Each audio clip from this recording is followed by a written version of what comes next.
Okay, get ready now. Here he comes, Greg Tate. His words go in one ear and stay there.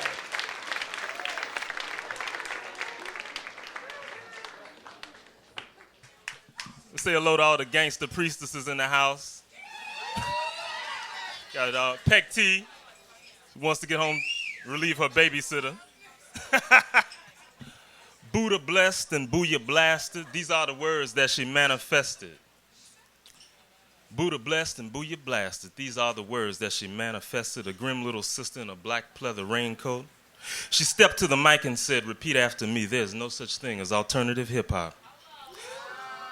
There's no such thing as alternative hip-hop. No such thing as alternative hip-hop. So my boy Boo, in the blue silk hoodie, popped up to ask us, so you think hip-hop is like fucking what? Why'd he go and say that? She said, hip-hop is like your mama. Your mother's so hip-hop, I seen her laying pipe in Alaska. Your mother's so hip-hop, she yelled hope before I even asked her. Your mother's so hip-hop, she thinks Biz Markie's cute as shit. Your mother's so hip-hop, she told... Oh, man.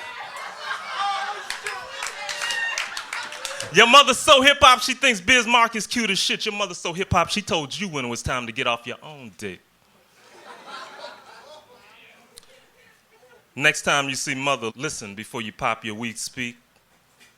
Buddha blessed and Booyah blasted. These are the words that she manifested. Hip-hop is inverse capitalism. Hip-hop is reverse colonialism. Hip-hop is the world the slaveholders made, sent into niggified future shock. Hip-hop is the plunter that came from down under, Mac in heaven for fun. Hip-hop is the black aesthetic byproduct of the American dream machine, our culture of consumption, commodification, and subliminal seduction. Where George Clinton warned us about media urge overkill, the pimping of the pleasure principle. Hip-hop embraces the pleasures of the pimping principle. Hip-hop is the first black musical movement in history where black folks pimped themselves for the white boy beat them to it. Hip-hop pimped the funk. Hip-hop pimped the funk, the P-funk, the bomb, before the white boy in heavy metal too. See, hip-hop is the perverse logic of capitalism pursued as an art form. Like capitalism, hip-hop converts raw soul into a commodity. Like capitalism, hip-hop has no morals, no conscience, and no ecological concern for the scavenged earth or the scavenged American minds. It will wreck. It will wreck in its pursuit of new markets. But unlike Sigourney Weaver's nemesis alien, hip-hop is not the other man's rape fantasy of the black sex machine gone berserk. See, hip-hop is James Brown's pelvis, digitally grinded into techno-morphine. Hip-hop is dope-nology, the only known antidote for primetime sensory deprivation. There's no such thing as alternative hip-hop because the only alternative to hip-hop is dead silence, and we all know such silence signifies a lack of breath.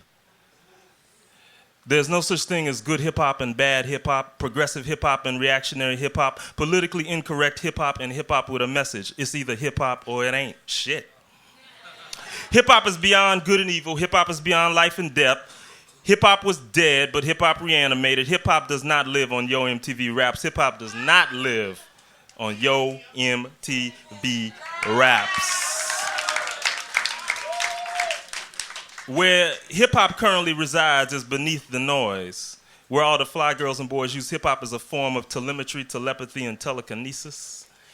Hip-hop is how you say I love you to a hip-hop junkie. Hip-hop is the password into the cult of hip-hop infomaniacs. You know hip-hop when you see it. You may not see hip-hop coming for it sees you. Hip-hop is not what it is today, but what it could be tomorrow. See, hip-hop ain't shit, but everything is hip-hopable. Mad flavor, uncorked, unbeatable. Hip-hop is Pumas and a hoodie today, but why not back to leather fringe and sequins tomorrow? If hip-hop wanted to be that corny, who could argue with it but a motherfucker who was faded? What's hip-hop today could easily become passé. Arguing with hip-hop about the nature of hip-hop is like arguing with water about the nature of wetness. Like Bunny Wailer said, some things come to you, some things come at you, but hip-hop, it flows right through you. Hip-hop is so far gone up its own ass, you can't even speak on it unless you follow the trail of hip-hop's intestines out the lower end.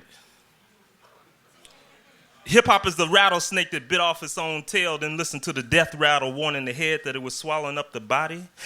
Hip-hop is what happened when the black community became the Bermuda Triangle, lost track of itself on the radar screen of Reaganomics. The blip that boom bipped, turned up to announce black is back all in. We're going to exterminate our own next of kin if we don't watch out, yo. Folk want to know if white people like hip-hop, how can it still be hip-hop? That's like asking if black people like dirty hair, is he still Clint Eastwood? Hip-hop is beyond black nationalism. Hip-hop is not hung up on counter supremacy because it reigns supreme like all the other dope fiends. Hip-hop is half black and half Japanese, digital chips on the shoulders of African lips.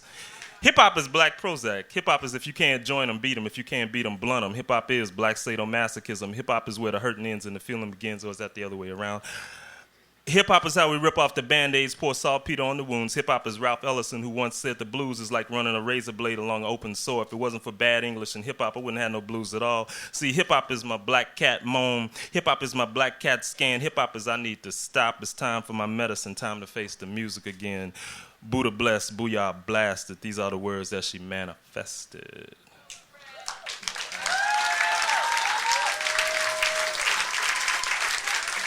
Yo.